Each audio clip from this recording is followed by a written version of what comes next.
raise. You guys are gonna hop up on the bench. We're gonna grab the bar like we would for a pull-up. And this is we're gonna have some components of a kip in this movement. So when we have any type of kipping movement, we lead with the chest. So in this movement, when we're hanging and we're preparing to raise our knees, we're gonna pull with the chest to build momentum. When we do this movement in tougher games, your hips have to break the plane that is the front of this rack. So my hips have to cross in front of this rack.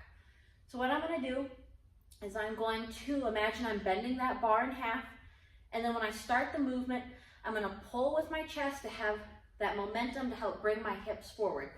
When we are at the top of this movement, you should have a 90 at the hip and a 90 at the knee while you're pulling yourself.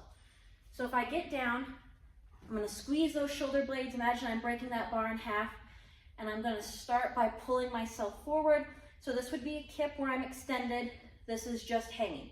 So I'm pulling my chest forward, hanging. So when I start this movement, we're coming forward, we're pulling ourselves, building some momentum, and now my hips are breaking that barrier. I'm able to get my knees up into that 90-90 position.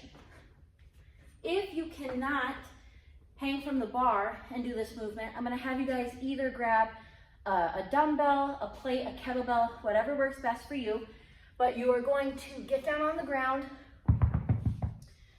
I'm going to hold the kettlebell behind my head. I'm making sure my lower back is in contact with the floor.